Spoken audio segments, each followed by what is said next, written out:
Alors, bonne journée à chacun, chacune.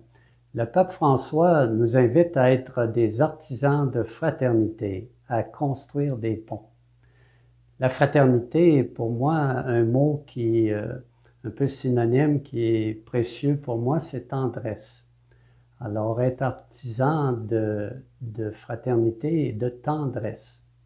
Alors, comment grandir vraiment sur ce chemin de la fraternité, de la tendresse? Moi, un chemin puissant dans ce sens-là, c'est la parole de Dieu.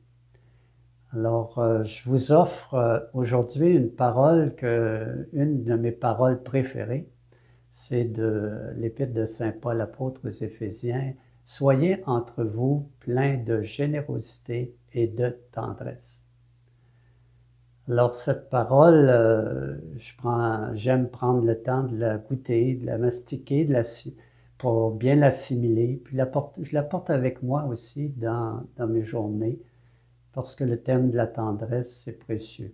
Un chant peut m'accompagner aussi. J'aime beaucoup Dieu de tendresse, la communauté du chemin neuf. Ou une image aussi du Sacré-Cœur, le Sacré-Cœur qui me parle vraiment de tendresse.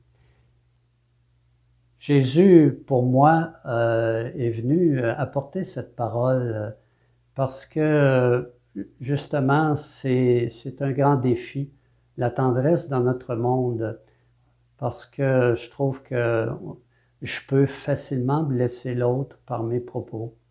Et la tendresse, ça va très loin. Un sourire, c'est précieux. D'être capable de dire merci, d'être capable de rendre des petits services, de la douceur aussi de nos propos.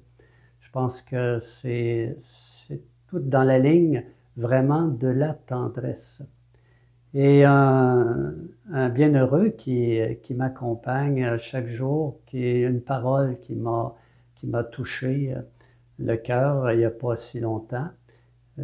C'est le bienheureux Carlos Acutis, qui est bienheureux depuis peu, un jeune qui est mort du cancer du sang, et qui dit, bien plus on se nourrit de Jésus, bien plus on augmente notre capacité à aimer. Alors c'est cet amour-là de tendresse que j'espère va nous accompagner encore aujourd'hui. Notre monde qui a tant besoin de tendresse, de fraternité.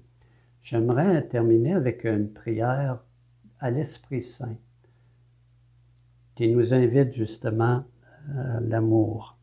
Esprit Saint, envoie le feu de ton amour pour réchauffer nos cœurs et nos foyers, afin que nous puissions briller comme une lumière les uns pour les autres et pour le monde entier. Bonne vitamine spirituelle à chacun, chacune.